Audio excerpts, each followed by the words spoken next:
cuando en este país estaba, por ejemplo, uno de los presidentes que fue, Colorado, por supuesto, Máximo Santos, había un billete que tenía la cara de un indio. Los billetes tenían cara del indio, pero él lo mandó sacar y puso Artigas. A Artigas no le interesaba estar en el billete, ni se enteró, porque si había una cosa que no le gustaba era sacarse lustre. No le interesaba. Sí le interesaba y supo manejar, después lo traicionaron, menos los indios. Supo manejar en cualquier lugar donde se parara, al charrúa, al negro, al indio, y le respetó siempre, porque el territorio era de todos. Y creo que tiene que ser así. El territorio es todo nuestro, es todo de nosotros. No puede haber propietarios de la tierra de esta manera.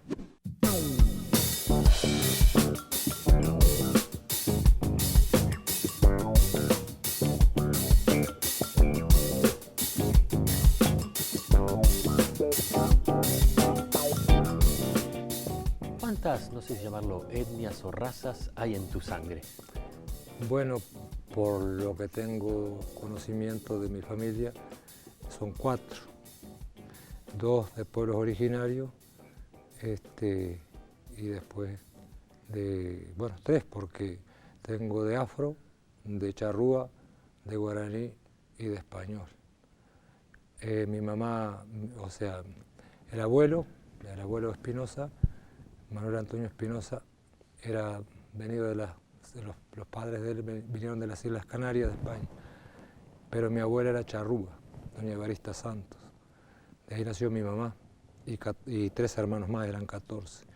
Y por el lado de mi padre, mi abuelo venía del lado del Brasil y mi abuela era de acá, y por lo que tengo entendido era guaraní, de la zona de Batoví, donde tuvieron muchos años, ¿no? Bueno, Tacuarembó es el departamento, el único de los 19 que lleva nombre guaranítico. Así que bueno, es una mezcla grande y creo que de uno tengo la pluma, del otro tengo el color, del otro tengo de repente de lo del caballo, lo de los yuyos, y que me gusta y es parte de lo que, de esa herencia que se transmite de generación en generación. Y bueno, y del español seguramente le habré sacado lo que converso. El idioma, por lo menos. Por lo menos, claro, pero eso ya es distinto porque ellos fueron también los que de alguna forma, o sea, tengo sangre que se juntaron por las cuestiones que pasaron, pero me hubiera gustado manejar la lengua charrúa y me hubiera gustado tener la lengua madre. ¿Esos temas se hablaban en tu familia? De repente esa cuestión de la tradición oral, de estar conversando un día al lado del fogón o cosas así, ¿te llegaban historias de cómo era la vida charrúa más auténtica, digamos? Bueno, los charrúas que sobrevivieron, las masacres que hizo Rivera, normalmente hablaban poco, por el hecho de que era la forma también de resguardar a su familia, y muchos ni siquiera se ponían el nombre o se cambiaban los nombres para no ser perseguidos. Entonces, las cosas que sabían se las transmitían. Algunas de las mujeres, sobre todo las mujeres, han sido la transmisora de todo, ¿no? Inclusive la lengua, porque el niño pasa más tiempo con la mamá que con el padre, sobre todo en el mundo rural. Pero sí tenían, yo me crié en un establecimiento rural junto con mis hermanos, donde era también local de feria, y llegaban troperos, domadores, jinetes, gente que se andaba ganando la vida, como se ganaron siempre en la vida rural. Y yo era un gurí y con el mayor respeto los escuchaba a todos, ¿no? No participaba de las charlas porque no se podía entrar en las charlas de los mayores, simplemente escuchaba, ¿no? Y bueno, escuchaba y después los veía. Son de las personas que siempre digo que yo lo aprendí viendo y valorando lo que hacían, lo que decían. Y la coherencia entre una sí, cosa y la otra. Y ese valor es lo que le doy a la gente de toda esa zona donde los vi y me crié. Gente que fue muy poco a la escuela, pero que tenía una cultura muy grande. Y cultura no es solo tener un diploma que justifique ser doctor. La cultura es un abanico muy grande, que está la cultura del caballo, de la tierra, de la raíz, del idioma, de todo eso. Y cada vez que hablaban, tal vez hablaban poco, pero decían mucho. Entonces, me crié viéndolo y escuchándolo. Por supuesto que muchos se han ido, pero sí tengo el recuerdo grabado de cada uno, ¿no? ¿Y qué de lo que te hayan contado y de lo que hayas escuchado de la vida de esos charrúas que sobrevivieron y que lograron, bueno, justamente sobrevivir, escapar? ¿Hay algo que tengas como el recuerdo más presente, que sea como una anécdota que te dejó una enseñanza o algo que te da orgullo por pertenecer en cierta manera a ese grupo? Sí, por ejemplo, mi bisabuelo, el abuelo de mi papá, fue capataz de Nadal, es una de las estancias más legendarias que hay en Tacuarembó, el Duraznal, cuando eran 35 o 40 mil hectáreas. Y ahí en esa estancia estuvo, por ejemplo, el último cacique, Cepé. Cepé, está la manguera de piedra todavía, la estancia está vendida la gran mayoría a la forestación, queda una parte muy chica que está sirviendo para agropecuaria, pero el resto está vendido a la forestación, que sería un patrimonio histórico muy importante a rescatar. Absolutamente. Pero eso lo tiene aparentemente UPM hoy por hoy. Y ese cacique lo terminaron matando envenenado en un lugar que se llama la pulpería de Dutil, porque claro, él llevaba sus cueros, sus cosas para vender ahí y molestaba, ¿no? Era la espina en el talón de todos porque cuando llevaban sus cosas, la mayoría de los terratenientes, de los que lo veían, lo quedaban mirando y lo observaban, y él solamente los miraba y le decía, mío, todo mío. O sea que el mensaje estaba dado y por supuesto que molestaba. Y lo envenenaron porque la forma era, como tomaba caña, alcohol, la forma de cobarde de liquidarlo fue envenenándole la caña, ¿no? Con remedio de matar cuero, de envenenar cuero. A él fue que después de que le dieron ese veneno, igual se subió a su caballo y se fue. Pudo hacer un recorrido. Se generó como un mito de que había sido inmortal. Sí, claro. Yo creo que la persona, y sobre todo un cacique, y conociéndole toda la lucha que tuvo mientras tiene sentido de poder andar y saber que todavía el corazón late y que tiene detrás de él y la espalda un montón de responsabilidades. De alguna forma sabía que capaz que le llegaba el momento, pero de alguna forma quería morir por lo menos escondido, por decirlo de alguna forma, de estos traidores, ¿no? Porque creo que si tuvo tantas batallas mirándolos en la cara y haciéndole eso de esa forma, me parece que no valía la pena ni mirarlo. Entonces casi creo que una forma de ganar, capaz que es una victoria pírrica, pero una forma de ganar es que no lo vean caer. Por supuesto, y nunca se pudo domar su caballo, solo él anduvo, y no se pudo nunca. Ahora que hablabas de traidores, cuando te vi aparecer en el estudio te dije, si ese poncho, que es rojo, que es un poncho colorado, sí, tenía que ver con pelo político. Y me dijiste que no, contame la historia del poncho. Bueno, porque nos lleva a uno de los más traicionados de la patria. Sí, claro, antiguamente inclusive los blancos y colorados llevaban la ballesta o roja o blanca, ¿no? Sacaban de los ponchos de adentro del poncho patria. El poncho patria es el poncho que generalmente es azul por afuera y tiene la ballesta lo de adentro, rojo o azul. Bueno, ellos cortaban y eso marcaba la divisa, se hacía en la vincha, ¿no? Pero en este caso particular es porque siempre usé poncho, que es una palabra quechua. ¿Y por qué? Porque desde chico en el campo una de las cosas que tenés que tener es un poncho de agua y un poncho livianito, porque en el campo, para trabajar con animales, con todo, ayuda de mucho. Vas a apartar un animal o para que se corte, le llevas el poncho, o sea, el poncho sirve para mucho. Y en su época también sirvió para los duelos criollos. en el cuchillo con una mano y el Para poncho en la otra. Claro, era, es decir, era el duelo criollo, era así de esa forma, ¿no? Después ya los duelos políticos, por el honor, ya eran con una pistola, con una bala sola, o en fin, como eligieran, ¿no? Cada contrincante. Pero en este caso me lo trajo un hermano, que es sacerdote, que anduvo por Argentina, y me lo trajo de regalo de Salta, porque esto es de los ponchos salteños, de los gauchos de Güemes, ¿no? General Miguel de Güemes.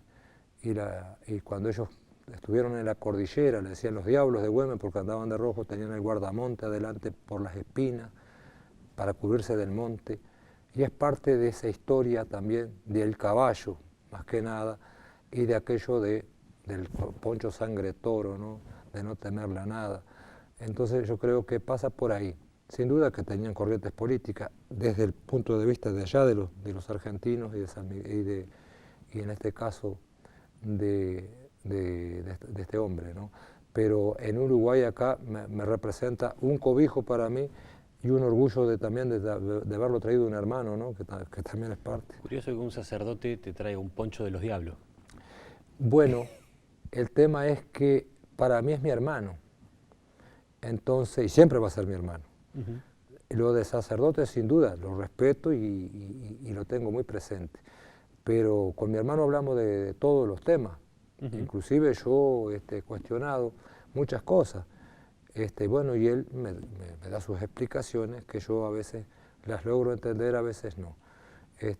Por la cuestión religiosa, cosa que respeto todas las religiones. Pero llevo claro también que desde que se evangelizó la indiada, porque esto viene desde Juana la Loca, entonces le pagó a una persona para que preparara un evangelio especial para evangelizar los indios, que fue de la forma, por eso le decían los indios tapes, porque era lo que pudo dominar en los sacerdotes, por decirlo de alguna forma, domesticarlo, eran los tapes, porque algunos sí pudieron y con otros no pudieron. La mayoría de los trabajos muy grandes que existen, sobre todo en las ruinas jesuíticas, fueron hechas por los guaraníes, por los tapes guaraníes. Por lo tanto, también, si bien fueron los primeros y los que trajeron el mate a este país, porque de la yerba, caá, mucha yerba, ya se llama Capón de la Yerba, hay un pueblo que se llama Capón de la Yerba, un paraje en Tacuarembó, que es una deformación del guaraní. En realidad, caá es mucha yerba y no es Capón. Seguramente le pusieron los españoles Capón de la Yerba, pero es caá, mucha yerba, ¿no? El lugar donde estaban ahí, que era un puesto de una estancia, la más grande que tuvieron ellos, que era el Yapeyú, que salía desde Argentina, atravesaba todo el litoral nuestro, agarraba Tacuarembó, Rivera y se iba a Río Grande. Todo eso era Yapeyú. Yapeyú en la lengua guaraní quiere decir fruto casi maduro, como tantos nombres que hay en la toponimia uruguaya guaranítico. Por eso tenemos ese legado, que hay gente, inclusive en algunas escuelas, desconocen a veces los nombres de los pueblitos, de los lugares, ¿no? Allí cerca tenemos Porá, agua, Porá bonito, yo qué sé, pasando un poco más adelante, Yaguarí, agua, Yaguá perro, arroyo de los perros, Caraguatá, Cardo grande, ¿no? Tupambaé, Tupá es Dios, ¿no? Cosas de Dios, Batobí, pezón de India virgen, ¿no? Hay un monte de Zapará, Tezá es ojo, ojos matizados, el ojo, la mezcla del ojo verdoso, ese, bueno, eso es de Zapará. O sea, estamos llenos de nombres que en algunos lugares conocen y otros desconocen por qué llevan esos nombres, y fue el legado que quedó de todo este pueblo guaranítico, ¿no? Y muchos nombres también que son del quechua, ¿no? Poncho, por ejemplo, achura, rancho. El quechua acentúa la primera sílaba, el guaraní generalmente la última, ¿no? Tacuarembó, Caraguatá, Batobí. O sea, son esas cosas que uno va aprendiendo del legado de esta gente que quedó, y algunos lo llevamos adentro y otros simplemente le sacamos una foto y, como decía don Aníbal Zampayo, no haga de mi suerte solo una postal. Si usted lleva una postal pero no la sabe leer y darle lectura y darle valor y saber por qué está, de poco le va a servir. No sé si era quechua, pero café se acentúa en la última. Café. Bueno, no, esa ya yo creo que viene desde los tiempos remotos y seguramente debe de responder a una de esas tantas lenguas. Pero el español, nosotros hablamos el de Castilla, no es el español verdadero, el castellano. Te invito un trago. ¿Cómo no?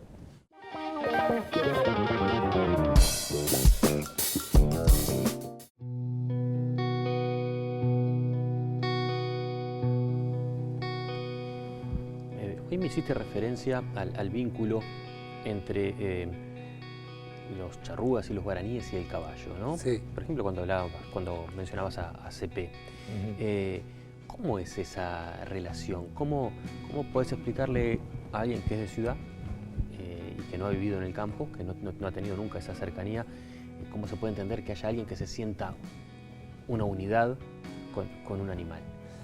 Claro, porque cuando vino el caballo, ¿no? Unos dicen que lo trajo Hernandaria, otros ya estarían. Pero cuando se tomó contacto el indio con el animal,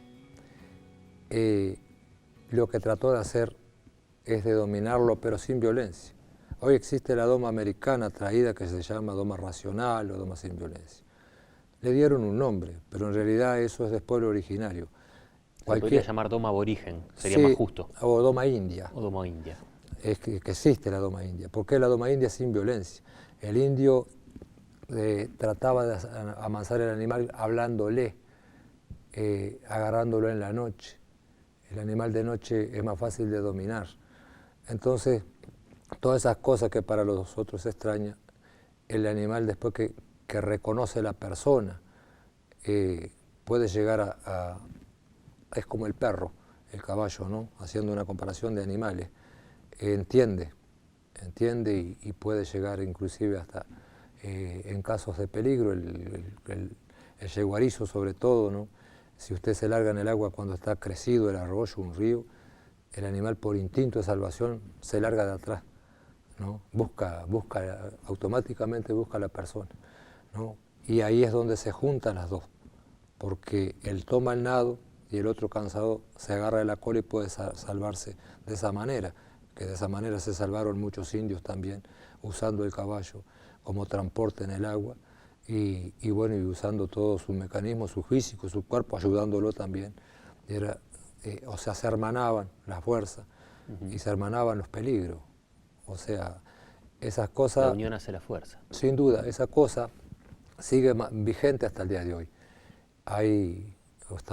Venimos recién de la fiesta más grande que tiene Montevideo, por lo menos, ¿no? Que hace 94 años que es el Prado, pero también allá siempre existió las criollas, ¿no? El ruedo jineteada, que distinguir jinete de criolla es un deporte, el domador es un oficio. No necesariamente se debe ser gran jinete para ser domador. El domador trata de amansar, de dominar el animal para que sirva para un trabajo posterior, para cinchar el carro, para cinchar un poste, para hacer muchos trabajos, para cargar un niño, para cargar un maestro. Ahí está la importancia del domador. Ahí nace la importancia del domador. Y el jinete lo que tiene que hacer es mantenerse encima. Claro. En realidad, en sus primeros tiempos, van de la mano, porque antiguamente el jinete tenía que entrar, agarrar el animal, salir y volver, jinetearlo, ¿no? Cuando ella quedaba, bueno, aguantarle todos los corcovos, pero cuando volvía, ya lo venía amansando, porque lo venía cacheteando, lo venía acomodando, y el animal por instinto natural obedece, ¿no? Y después, eso es una jineteada, una demostración, pero después se llaman galopes, todos los días se le da uno, para que vaya más lejos, cada vez más lejos. Después se le empiezan a enseñar cosas. Después está toda la parte de la primera soba, que va un maniador, donde se descosquilla el animal, y después de ahí, después de sacarle todas las cosquillas, se empieza a probar en el campo, a tirar el lazo para que pierda el miedo, a buscar formas, ¿no? Y después, en la última etapa, que es la más difícil, es el freno. El freno hay que frenarlo generalmente, los domadores viejos frenan en la luna, en la menguante buscan, ¿no? Para que no quede, que no sea baboso. no quede baboso es la eso? boca. A ver, cambiaría la luna, Sí. perdón, cambiaría que el animal luego Sí. sea más o menos baboso según la luna. Según la luna, sí. Como la mayoría de las cosas del campo, ¿no? La luna tiene mucho que ver. Todo, cualquier labrador, cualquier chacarero busca la luna. Lo que nace arriba se planta en una luna, lo que da abajo se planta en otra. Entonces, yo le discutí a un maestro cuando iba a la escuela, dice, no, ustedes son una manga de vagos porque ninguno quiere trabajar y nadie quiere plantar nada. Sí, desde su posición sí, pero no es plantar por plantar, es plantar para saber qué se va a cosechar, que eso es lo que usted no sabe. Entonces, ahí es donde hay que buscar la luna. Para cortar la madera de un rancho hay que buscar la menguante o la paja, porque si no se pica, la madera también. Los cueros, para cuerear, el guasquero también busca una luna, porque también si no, también se perjudica. O sea, todo tiene que ver con la luna, inclusive los niños. Cuando nacen, la mayoría de las mamás, por lo menos la mayoría de las del campo, lo presentan a la luna, que es una forma también de protegerlo, para que la luna no los tome, y los presentan a los niños a la luna. Eso se sigue manteniendo, ¿no? en casi toda la campaña, diría. Te escuchaba contar todo esto y pensaba, ¿cómo ves, cómo evaluás? Hay gente que dice que la doma en realidad, la jineteada, las que hay, por ejemplo, la criolla del Prado, claro. Ya de entrada creo que muchas veces hay una deformación de términos, se le dice doma cuando en realidad es jineteada. Claro. Pero, ¿cómo ves ese cuestionamiento que se hace? Creo yo que la mayoría de la gente que lo hace es gente urbana, a la jineteada, que lo señalan como un maltrato animal. Bueno, mire, yo creo que eso desde mi punto de vista, es como el loro chiquito que usted lo agarra. Cuando lo agarra de chico y lo encierra, él aprende a hablar. Pero después, si lo agarra después de grande, aprenderá alguna cosa.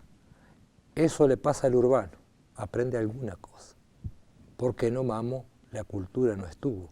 Se olvidó que esta patria se hizo de a caballo, y para que llegue a eso que ellos hacen, dicen que es una violencia, eso se hizo siempre. Alguien lo tiene que domesticar. Y por más que no haya fiesta y banderas y representantes, se va a hacer el campo afuera siempre porque es parte del trabajo cotidiano que tienen los paisanos gauchos. Esto no es un invento, esto nació con la patria. Los que están inventados y con el mayor respeto, me parece que estos muchachos lo que tienen que hacer es asesorarse, darse bastante ducha de ruralidad, andar, fijarse, convivir. Los invitaría a que convivieran por lo menos 5 días junto con los domadores, y que después ellos vengan y hagan, sí, su exposición, porque la palabra es como el tiro, después que sale no vuelve, se hiere o se levanta el ánimo a una persona, pero hay que tener en cuenta que a veces hay que tener también conocimiento para decirse esas cosas. Opinar, podemos opinar todos, lógicamente que sí, pero sería bueno que supieran eso, porque si usted, de repente, yo conozco lugares que dejan, los perros ladran toda la noche porque se fueron los dueños a Punta del Este o acá o allá o en fin, y también pregunto, y eso no es maltrato animal, sin comer, molestando a los vecinos toda la noche, ladrando, ¿eso no le causa estrés a ese animal? O sea, o solo los caballos molestan y los demás bichos no existen, o no son maltrato animal. Esa es mi pregunta. Pero sí, yo entiendo el planteo de hay una actividad y hay que domesticar al animal para que realice una tarea. Sí. La exhibición en modalidad de concurso, de una fiesta, como puede ser el Prado o como puede ser Valentina Parcero, claro, o el Ruedo de la Patria Gaucha. Claro. Ahí que no hay una finalidad laboral, digamos, para el animal. ¿Cambian algo o en definitiva es lo mismo? La demostración de habilidad también es válida. Lo único que cambia, que en ese momento los paisanos vienen, tratan de traer su mejor atuendo, sus mejores cosas, porque lo que están haciendo es, alguien le dio la oportunidad hace 94 años en el Prado, en este caso, otras fiestas llevan menos años, de decir, esto es lo que hacemos todos los días, pero el que quiera venir a ver, le mostramos esto. Es eso, no cambia absolutamente nada. Lo único que sí cambia es que no todos los que son jinetes, tienen la oportunidad de venir al Prado, porque en el camino quedan muchísimos. No quiere decir que los que andan son todos los mejores, son los que pudieron venir. Y con el mayor respeto, yo conocí mucha gente que por montones de razones, económicas sobre todo, no pudieron estar en los ruedos grandes. Pero hay que, le debo desde acá y le mando un saludo grande a tantos otros que andan, ¿no? Yo ahora el que salió campeón, por ejemplo, Luisito Cartagena, el Pollito, está en un libro de Jinete Domador, cuando él tenía 6 años, 7, y después participó en la redota y montó ya con 9 años un potrillo en la redota. Por ejemplo, ese muchachito que hoy tiene 20 años debe ser los campeones más jóvenes que tiene el Prado, en la historia del Prado. Con 18 fue campeón de Patria Gaucha y con 20 es campeón, ayer lo coronaron campeón del ruedo más grande que tiene el Uruguay. Entonces, pero como Luisito Cartagena también tiene 2 hermanos más montadores. No han tenido la suerte de llegar, uno porque se enfermó, el otro porque está en una estancia trabajando, porque tiene su familia. Pero yo, en honor a todos ellos, Luisito es parte, como son todos los que vienen acá, y de diferentes lugares. Pero hay muchos que siguen estando y que por montones de motivos no han podido venir. Y algunos porque no les gusta venir, o sea, no les gusta mostrar el criollo, son domadores de campaña, para el campo nomás, no les interesa montar en fiesta. Una última pregunta que me queda de lo que hablamos al principio, hace un rato, sobre los charrúas. Me quedé pensando si en algún momento en esas charlas familiares surgieron anécdotas o algún relato puntual de lo que pasó en Salsipuedes. Sí, bueno, por ejemplo, mi mamá hablaba muy poco de ese tema, porque mi abuela materna, que era la charrúa, sí tenía cosas del charrúa, vencía, o sea, santiguan, como dicen, ¿no? Otros le dicen brujo, pero en este caso es eso, ¿no? Es vencer el problema que tenés en el momento, ¿no? Tratar de ayudarte desde una oración, desde una brasa, usando todos sus elementos, ¿no? En este caso el fuego, que es la brasa, ¿no? Agua, ¿no? Tierra, y esos elementos están presentes siempre en esa gente. Muchos no le dan importancia, siguen estando. Es la forma de transmitir la energía o sacar lo malo también.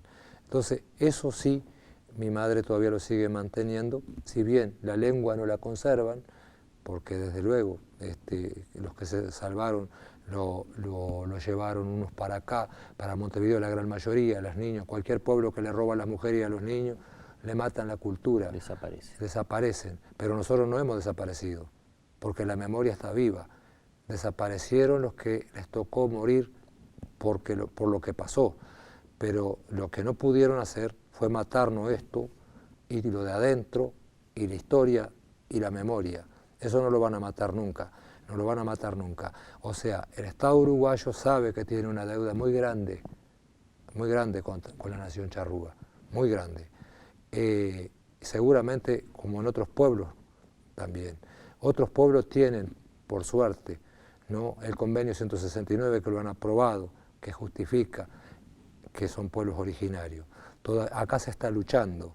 Hay gente del CONACH, hay gente de otras organizaciones que están luchando para que eso se logre. Y me parece bárbaro.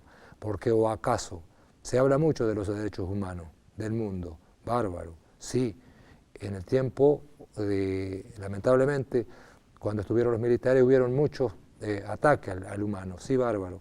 Pero ¿acaso los pueblos originarios son menos humanos? Que ni siquiera se acuerdan o ponen un pedacito así en un diario o sale una radio mínimamente. Hoy se conmemora 188 años de la masacre de Salsipuedes, nada más. O sea, yo no he visto en ninguna escuela en el altar de los héroes ningún cacique nuestro, ninguno. ¿Por qué? ¿Pelearon menos que Artigas? ¿Fueron menos? Entonces no están. ¿Por qué no están? Porque ni política ni socialmente les interesa que estén. Entonces, cuando en este país estaba, por ejemplo, uno de los presidentes que fue, Colorado, por supuesto, Máximo Santos, había un billete que tenía la cara de un indio. Los billetes tenían cara del indio, pero él lo mandó sacar y puso a Artigas. A Artigas no le interesaba estar en el billete, ni se enteró, porque si había una cosa que no le gustaba era sacarse lustre. No le interesaba. Sí le interesaba y supo manejar después lo traicionaron, menos los indios. Supo manejar en cualquier lugar donde se parara, al charrúa, al negro, al indio, y le respetó siempre, porque el territorio era de todos. Y creo que tiene que ser así. El territorio es todo nuestro, es todo de nosotros. No puede haber propietarios de la tierra de esta manera, porque si no, lo que se tildan de artiguista es como el que dice que agarra una Biblia y es creyente, le saca la parte que sirve nomás. Entonces no. Un placer la charla, muchas gracias por la visita. Por favor, muchas gracias a ustedes, a ti, por darme la posibilidad de contar por lo menos algo de lo que uno tiene y lo lleva, y lo voy a seguir llevando, por supuesto, que claro, no es en todas las instancias que se puede, y agradezco ese gesto y un saludo grande a la gente de Mispagua, a mis hermanos, que tengo 10 hermanos, y mis viejos que por suerte los tengo vivos, ¿no? A mi madre Naira, a mi padre Genaro, un abrazo bien grande al gran campeón de mi pueblo, y a los que ganaron en la tropilla, que son vecinos también, así que tienen dos motivos de festejo. Sí, sin duda. Gracias. Gracias a ti.